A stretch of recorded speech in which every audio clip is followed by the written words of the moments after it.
I believed a fortune teller who said my boyfriend was cheating with my best friend, so I flirted and kissed his younger brother. Now I'm blocked by him, rejected by my friend, and forced to leave the city. I've ruined my relationship over a misunderstanding, and the worst part is that no matter how much I've tried to make amends, my ex, my friend, and all my friends refuse to listen to me. They don't even insult me or scold me, they just ignore me. And for me, that hurts more. That's why I'm writing this, because I need someone to tell me if there's anything I can still do to get back what I lost. I'll start from the beginning. I had been in a relationship with Fernando for 2 years. Everything was going well. We talked about moving in together, about finding a small home. We had even seen a couple of apartments. I felt it was my most stable, most mature relationship, but I also carried old wounds. I come from a previous relationship where I was lied to so much that I got used to distrusting even what seemed innocent. That's why, although I know it's wrong, I used to check Fernando's phone. Never when he noticed, of course, because that would be a cause for argument. But every now and then, when he fell asleep or went to shower, I would do it. And for 2 years, I never found anything strange, no suspicious messages, no signs of infidelity. Until a few weeks ago. That night, while he was showering, I saw something different. A chat with my best friend, Belinda. It wasn't the first time they had talked, because we had all known each other for a long time, but something in the messages gave me a strange feeling. They said things like, "See you Saturday," or "Don't tell her anything yet." Short, ambiguous phrases without context. I looked further back, but most of the conversation was deleted. That confirmed what I already feared. They were hiding something. I tried to play dumb and observe. In the following days, Fernando started behaving differently, more quiet, more distant. When I suggested going out, he said he was busy, that he had things to do, that he didn't have much time anymore. And Belinda, my supposed friend, was also acting strange. She answered my messages with a coldness that was not common for her. My mind started connecting the dots. If Fernando was avoiding me and Belinda was too, then it must be because they were spending time together. I know it was my mistake, I admit it, but at that moment I wasn't thinking calmly, I was thinking with rage, with that ugly mix that makes you act before you understand. To confirm my suspicions, I did something even worse. I looked for a tarot reader online. She was a woman who had read my cards before, and on other occasions, she had accurately predicted things I thought were impossible. I directly asked her if Fernando was cheating on me. She asked me some strange questions and then confidently told me yes, that there was another woman, that this woman was close to me. That was enough for me. I didn't need proof. I felt I had the confirmation I was looking for. That same night, I reread the messages and everything seemed like crystal clear evidence. "See you Saturday" was no longer a simple outing between friends, it was a romantic date. "Don't tell her anything yet" meant they were planning to leave me. Everything fit. I even started reviewing old group photos. In one of them, we were all at a restaurant. I was smiling at the camera, but I noticed that Fernando wasn't looking directly at the lens, but to the side, right where Belinda was, and I was next to her. I zoomed in, enlarged the image, analyzed the direction of his eyes as if I were a detective. I came to the most absurd conclusion. He wasn't looking at me, he was looking at her.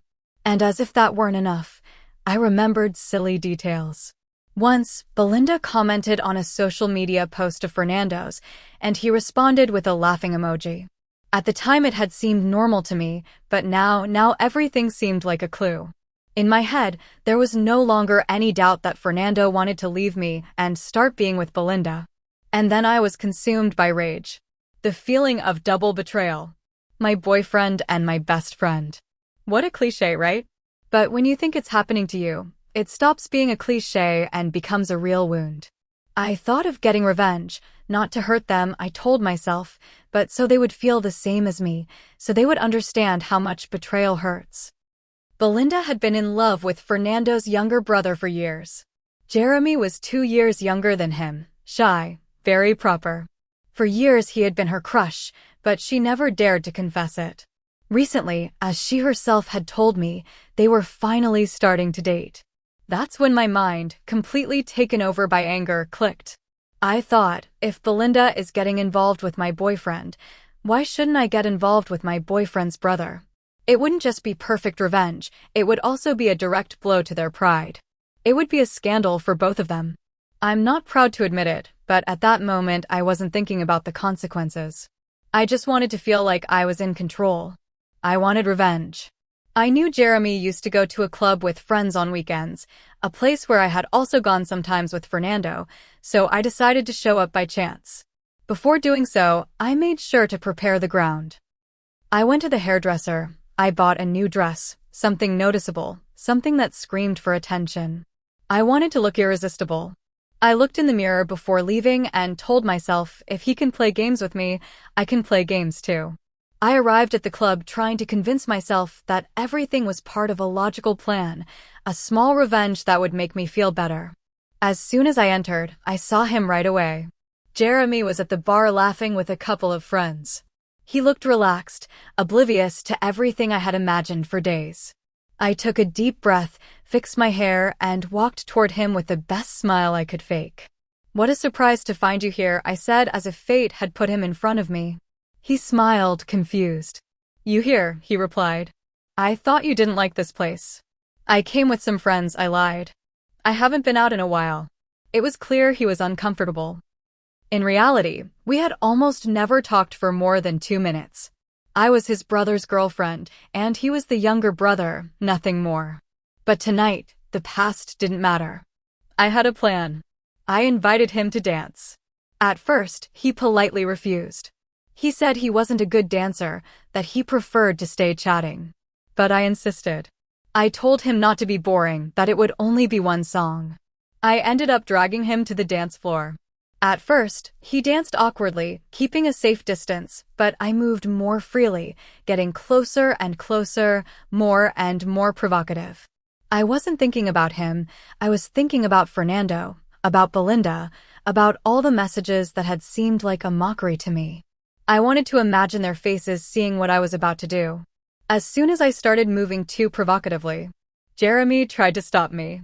"Hey, what are you doing?" he said without stopping his movements. "This isn't right." "Relax," I replied. "It's just a dance." But my movements no longer seemed like a simple dance. I moved closer, took his face, and kissed him. Without thinking, without measuring anything, he firmly pushed me away. "What's wrong with you?" he exclaimed, surprised, offended, but I no longer cared. I looked at him for a second and turned around.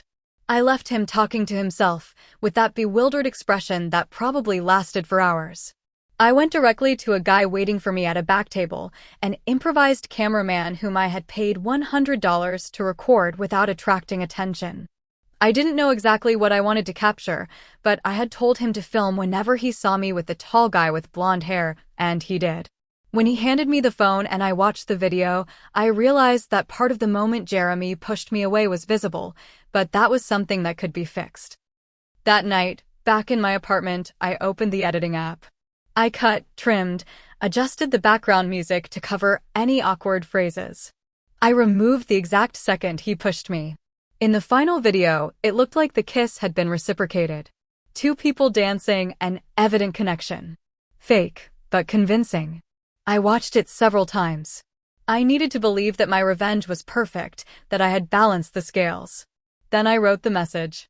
"Now we're even. Enjoy your little secret love." I sent it to Fernando and Belinda at the same time and waited. Fernando took only a few minutes to respond. "I don't know what makes you think that, but we're clearly over." And then he blocked me. No complaints, no explanations, no argument, just that final phrase.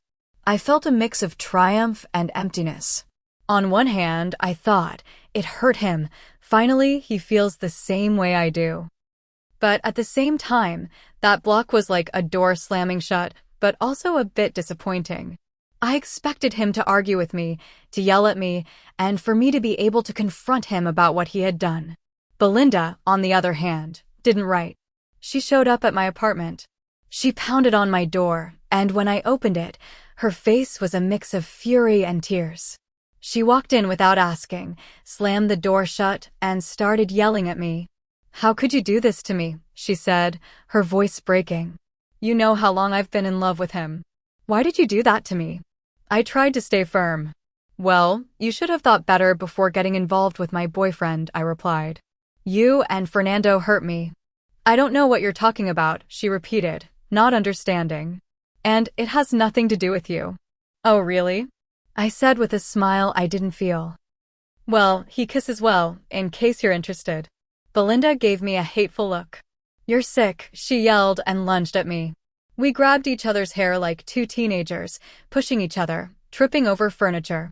Neither of us thought, neither of us held back. It was an absurd, chaotic scene, filled with all the rage we had accumulated. Glasses fell to the floor, the sofa moved, and the noise was so loud I couldn't even hear my own insults.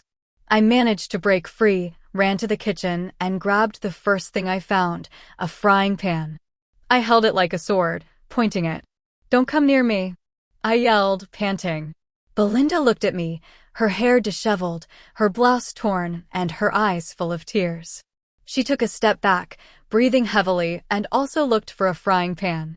For a few seconds, we stood facing each other, each with a raised frying pan as if we were in a domestic medieval battle.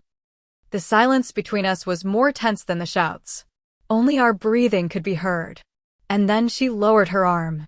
She dropped the frying pan with a metallic sound that echoed on the floor. You know what? She said, trembling. I'm not going to continue with this. She turned around, crying.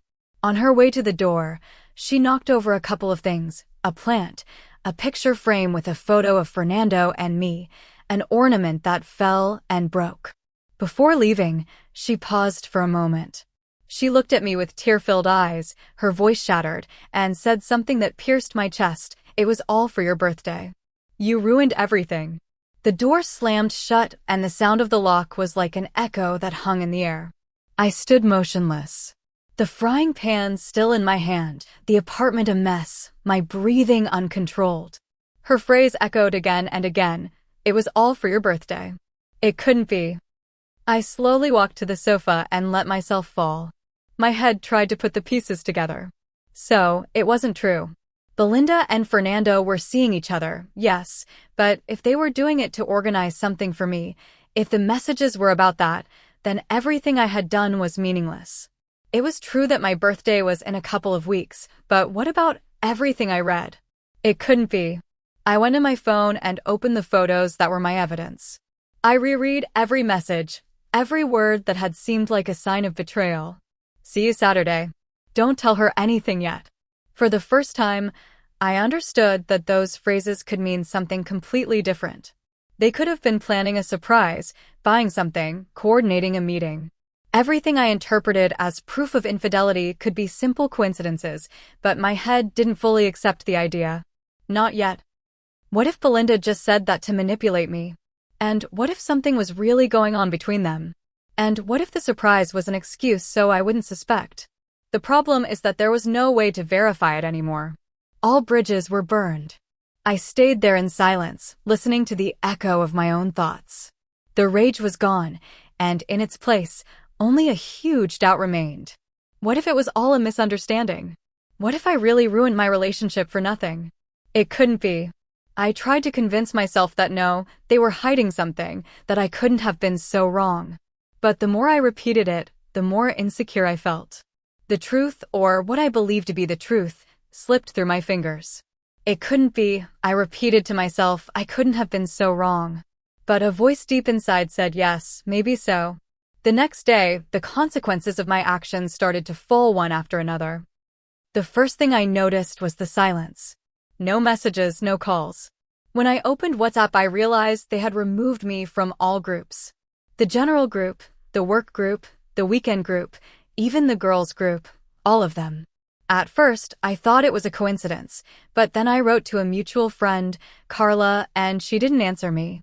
I checked her statuses and saw that she had hidden them from me. That's when I understood it wasn't a coincidence. They were deliberately ignoring me. Later, someone who hadn't blocked me yet told me the truth, that the birthday surprise was true, that the plan had been Fernando and Belinda's idea, that everyone already knew for weeks, and that was the reason why they had been seeing each other so much lately. Why they were writing to each other, why they were hiding conversations. Oh, that shattered me. Not because it was a betrayal, but because it was the opposite. It had been a gesture of affection, and I turned it into the reason for a war. I had never felt so bad. What hurt the most was not having lost Fernando or having ruined a friendship. The worst was the way they punished me, by ignoring me. Ignoring me was crueler than insulting me. If they at least hated me, if they yelled at me, if they wrote me angry messages, I might feel like there was a possibility to fix it. But no one said anything. No one gave me the opportunity to explain. I'm sure it was Fernando who asked for that. He knew how important social life was to me, how much I depended on the approval of others. He knew that ignoring me was the perfect way to make me pay, and he succeeded. The following days were a parade of small humiliations. On social media, I saw everyone going out together, photos of lunches, outings, gatherings. It was the same group of friends that used to revolve around me. I used to be the one who organized everything, who chose the place, who made the plans. And now, without me, everything remained the same, only now Belinda was the center. She was in all the photos, smiling, surrounded, occupying exactly the space that used to be mine. The most pathetic thing is that I hoped that at least things between her and Jeremy wouldn't work out, because feeling that she had also lost something would have made me feel less alone. But no. From what I saw, they continued seeing each other. And not only that, it seemed they were more united than before. It was as if my fall had brought them closer. It infuriated me that I was in solitude and they were occupying my place. My parents live in another city, and although I could call them, they wouldn't know what to tell me. They don't understand my life. They don't understand the kind of relationships one has now, nor how something so small can destroy you in that way. My friends were everything to me, and suddenly I had none.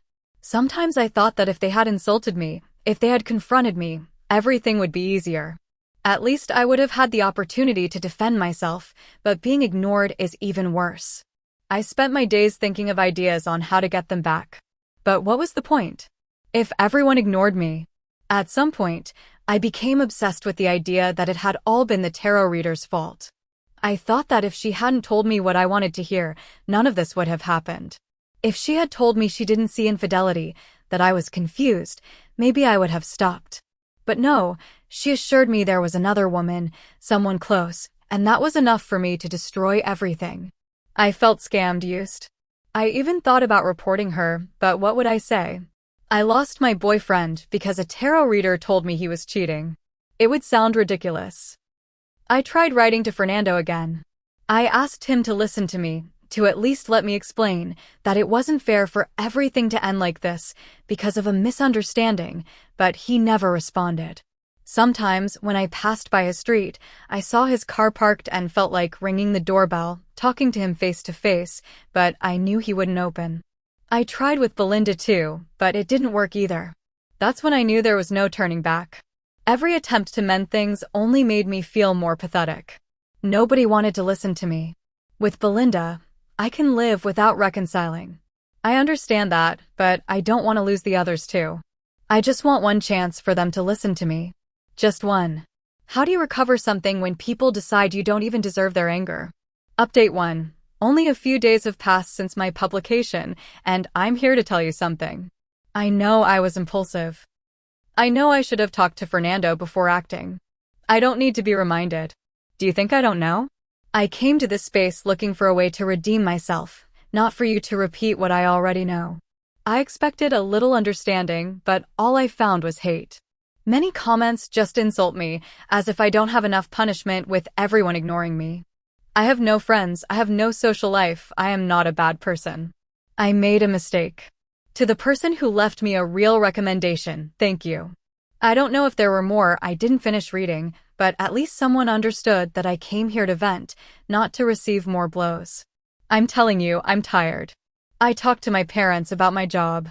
I'm going to move in with them and start from scratch. I'll finish this month and leave this city. I left a last message for Fernando. I asked him to reconsider before losing me forever. He didn't respond. And that was enough to understand that there's nothing left to do. I hope someday he thinks of me and regrets having lost me.